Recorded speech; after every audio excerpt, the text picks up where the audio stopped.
Buenos días compañeros, ¿cómo están? Mi nombre es Gustavo y aquí con mi compañera Cintia elegimos el tema La Ilustración en el siglo XVIII correspondiente al módulo 6 de la materia Historia Moderna 1. Bueno, entonces comencemos, compañeros.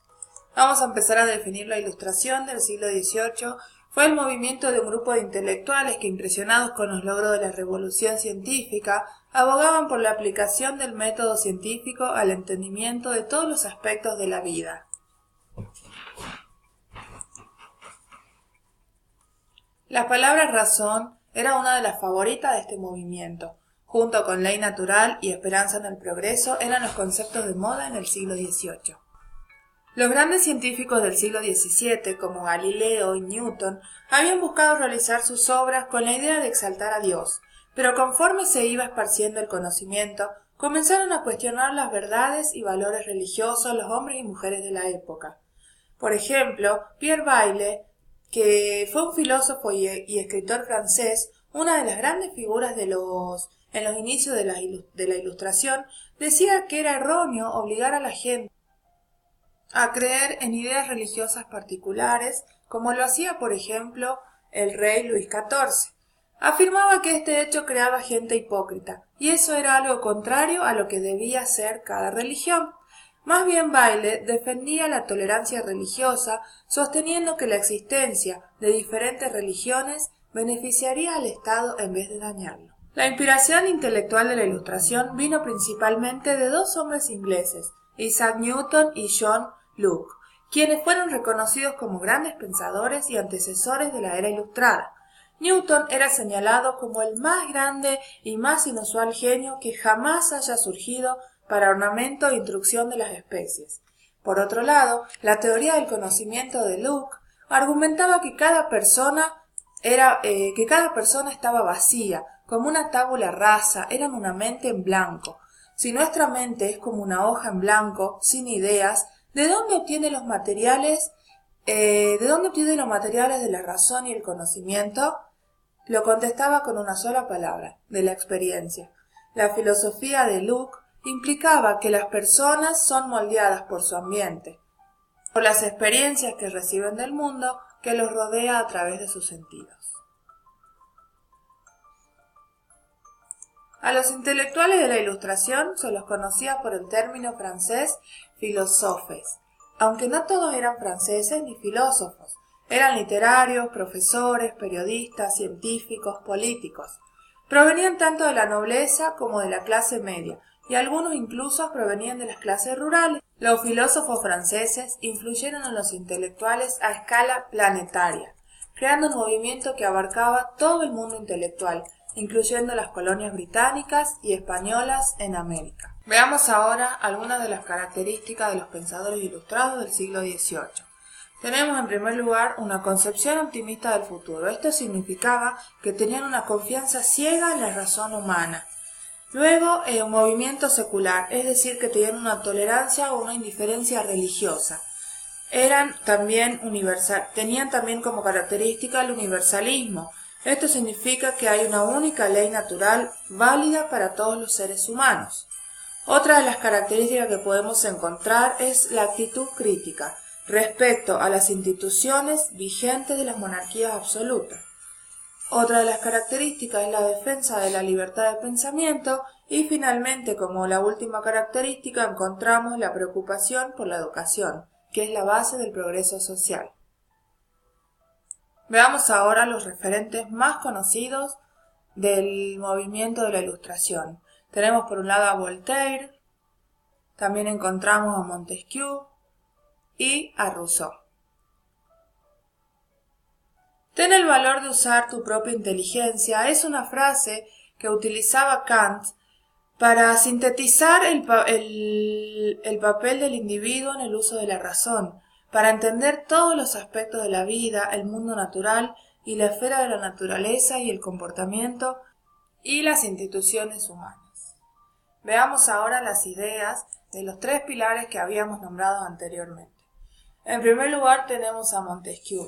Montesquieu, que fue un filósofo, escritor, novelista, sociólogo, abogado, historiador. La obra más famosa de Montesquieu fue publicada en 1748. Distinguió tres tipos básicos de gobierno: las repúblicas, que estaban aptos para pequeños estados y basadas en la participación ciudadana; las monarquías, que eran aptas para estados de tamaño medio y basadas en el apego a la ley de las clases gobernantes; y finalmente el despotismo apto para grandes imperios dependientes del miedo para inspirar obediencia. 2 años después se publicó su obra traducida al inglés. Fue leída por pensadores y estadistas norteamericanos como Benjamin Franklin, Thomas Jefferson, entre otros, quienes incorporaron sus principios en la Constitución Nacional de Estados Unidos. Seguidamente vamos a conocer a Voltaire. Voltaire fue también un filósofo, escritor, abogado, historiador. Fue la figura más grande de la Ilustración, hijo de una próspera familia de la clase media. Escribió cartas filosóficas en 1733 que expresaban una profunda admiración por la vida inglesa, especialmente por su libertad de prensa, libertad política y tolerancia religiosa. Voltaire hablaba y escribía sobre todos los temas, pero se lo conocía especialmente por su crítica a la religión tradicional y su gran apego al ideal de tolerancia religiosa. En 1783, Voltaire redactó su tratado sobre la tolerancia, que les recordaba a todos que todos los hombres son hermanos ante Dios. Seguidamente nos encontramos con Diderot. Denis Diderot fue un filósofo, escritor, enciclopedista, historiador. Condenaba el cristianismo como fanático e irracional. Sostenía que la religión católica era la más absurda y atroz en sus dogmas.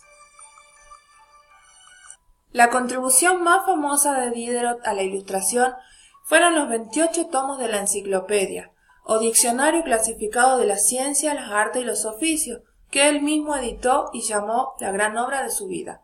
Su propósito era cambiar el modo general del pensamiento. Ahora veamos la Ilustración del siglo XVIII, a fines del siglo XVIII. Hacia finales de 1760, una nueva generación de filósofos había crecido con la cosmovisión de la Ilustración y se empezó a mover más allá de las creencias de sus predecesores. En esta época encontramos, por ejemplo, al barón Paul de Holbach.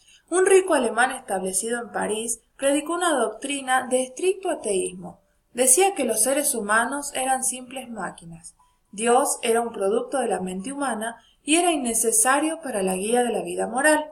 La gente necesitaba la razón para vivir en este mundo. Sigamos conociendo a otros. Ahora vamos a hablar de Rousseau. Rousseau también fue un filósofo, escritor, pedagogo, músico. En su Tratado del Contrato Social de 1762, Rousseau intentó armonizar la libertad individual con la autoridad gubernamental. El contrato social era un convenio de una sociedad entera para ser gobernada por su voluntad general. Si cualquier individuo deseaba buscar su propio interés personal, debía ser obligado a abstenerse a la voluntad general. La libertad se lograba por medio de la obligación a seguir lo que fuera mejor para la gente. Creía que lo mejor para todos era lo mejor para cada individuo. Las experiencias de la vida le enseñaron a Rousseau la importancia de las inquietudes del corazón, por lo que él buscaba un equilibrio entre el corazón y la mente, entre el sentimiento y la razón. Este énfasis que él puso entre el corazón y el sentimiento hizo que Rousseau sea el precursor de un movimiento cultural, intelectual y artístico llamado romanticismo. Ahora veamos cómo se difundían las ideas ilustradas en la época. La procedencia social de los filósofos variaba considerablemente, desde el aristócrata Montesquieu, que era originario de la clase alta, hasta Diderot, que era de la clase media-baja, como Rousseau también. La Ilustración no se reservaba a una sola clase. Fue la clase media-alta, por supuesto, la que tuvo el mejor y el mayor atractivo, porque estaba en las grandes ciudades. La Ilustración no afectó de inmediato a la gente común, en especial a los campesinos. La publicación y la venta de libros era esencial para la difusión de las ideas. Y otro factor muy importante que también era esencial fueron los salones. Los salones alcanzaron su esplendor en el siglo XVIII. Eran lugares donde se realizaban las tertulias, eran reuniones literarias, filosóficas, políticas del iluminismo. En estos salones eran importantes para reunir a escritores, artistas, aristócratas, con funcionarios de gobierno y la burguesía acaudelada. Bueno, muchachos, ahora comenzaremos con el tema del despotismo ilustrado. ¿En qué consistía el despotismo ilustrado? Era una forma de gobierno que se practicó durante la segunda mitad del siglo XVIII.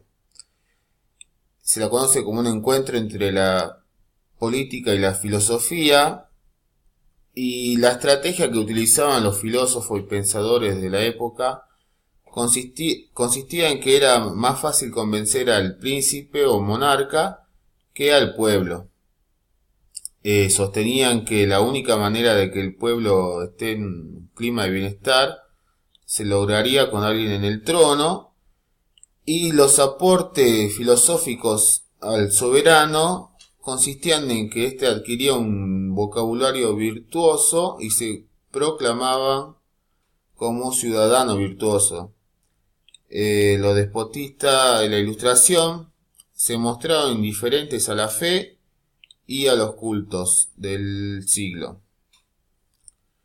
A diferencia de las monarquías absolutas, la autoridad máxima, o sea, el rey monarca, no se lo consideraba como un derecho divino, sino que era un contrato de necesidad racional. ¿Dónde se desarrolló el despotismo ilustrado? Muy bien, en países poco desarrollados, incluso atrasados. Son el ejemplo de esto Rusia, Prusia, Italia, España y Austria, cada uno con su correspondiente monarca. Aquí vemos a Guillermo de Prusia, tenemos una imagen de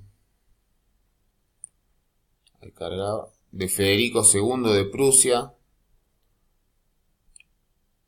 Acá podemos observar a Catalina II la Grande de Rusia. Y Felipe V de España, perteneciente a los Borbones. Esta forma de gobierno, además de los ideales de la Ilustración, siguió la corriente económica denominada fisiocracia. Esta palabra proviene del griego y significa gobierno de la naturaleza.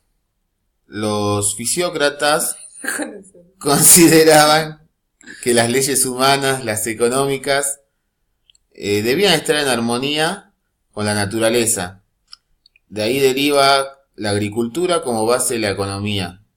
Es decir, que el producto obtenido superaría los insumos invertidos, lo que generaría un excedente.